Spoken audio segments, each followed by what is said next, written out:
kiai-kiai yang jadi anjing-anjingnya pejabat ini kiai-kiai yang berdiri depan pintu sudah berdiri depan pintu penguasa dengan harapan sebagian daripada harta mereka, sehingga yang halal mereka bilang haram, yang haram engkau bilang halal, yang hak engkau bilang batil, yang batil engkau bilang hak. Kata Allah, kamu kera-kera bersorban, kamu ustadz jahanam, kamu kiai bangsa, kamu kera-kera bersorban, kamu ustadz jahanam. Katanya ustadz, tapi kok goblok, kebanyakan makan uang Cina, kebanyakan makan uang pejabat, kebanyakan makan duit haram, otaknya jadi goblok. Disangkanya kami para habaib takut kali. Hei pejabat, hei aparat, kami para habaib, kami bukan pecundang, kami bukan penakut, kami tidak akan pernah mundur walaupun satu langkah. Di dalam tubuhnya kami mengalir darah keberanian, dalam tubuh kami mengalir darah-darah pejuang. Kami punya kakek-kakek udah biasa dibunuh, kakek-kakek kami biasa dicaci maki, kakek-kakek kami biasa dipenjara. Kami punya kakek Sayyidina Ali bin Abi Thalib, kami punya kakek Sayyidina Ali bin Abi Thalib difitnah, dicaci maki di mimbar-mimbar sampai beliau dibunuh. Beliau dibunuh. Kenapa beliau dibunuh? Karena beliau dengan lantang menyuarakan kebenaran melawan para pejabat-pejabat yang zalim. Saudara-saudara, kami punya datuk Sayyidina Hasan bin Ali, beliau wafat diracun.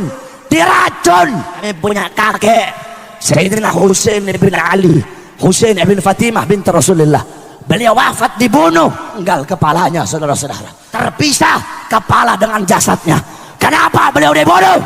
Beliau dibunuh karena beliau dengan lantang menyuarakan kebenaran melawan para pemerintah yang zalim.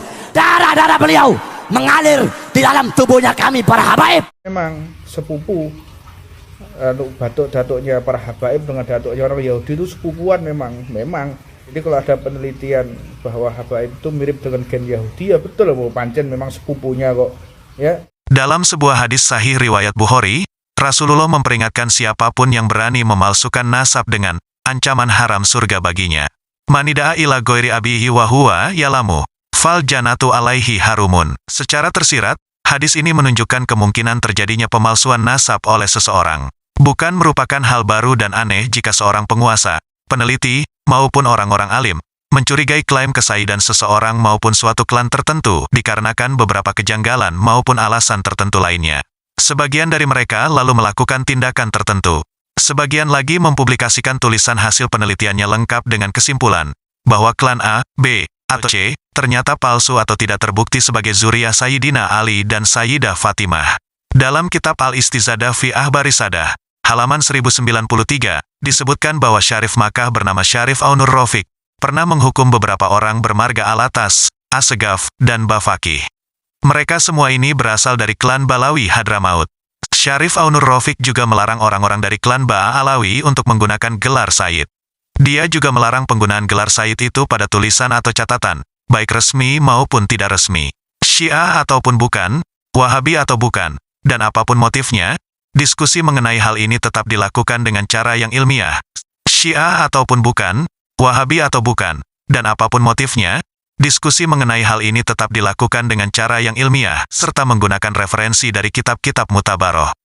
Dengan menghadirkan argumen serta bukti-bukti yang valid, beberapa peneliti kemudian menyatakan bahwa klaim kesaidan klan Al-Nahari dari Yaman, Al-Ahdal dari Yaman, klan Alus Sufyan, klan Ba'alawi dari Yaman, semuanya batil, alias tidak sahih, alias palsu.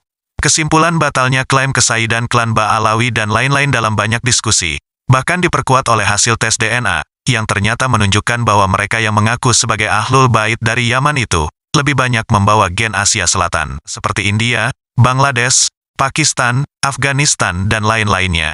Hasil tes DNA Najwa Shihab, seorang presenter Indonesia keturunan klan Balawi juga ternyata menunjukkan hal serupa, memiliki gen Timur Tengah sebesar 3,4% saja. Presentase gen terbesar dalam diri Najwa Shihab justru berasal dari Asia Selatan, India dan lain-lain, sebesar 48,54%. Hal ini tentu menimbulkan pertanyaan, bagaimana mungkin orang yang disebut sebagai keturunan Rasulullah, hanya memiliki 3,4% gen Timur Tengah, atau Arab. Kalau kita ingin meyakini bahwasannya itu Habib adalah karena adanya silsilah yang sudah dituliskan oleh keluarga marga-marganya. Baik sekali kalau kita diadakan tes DNA karena sekarang adalah zaman yang intelektual, zaman keilmuan, dan zaman pembuktian.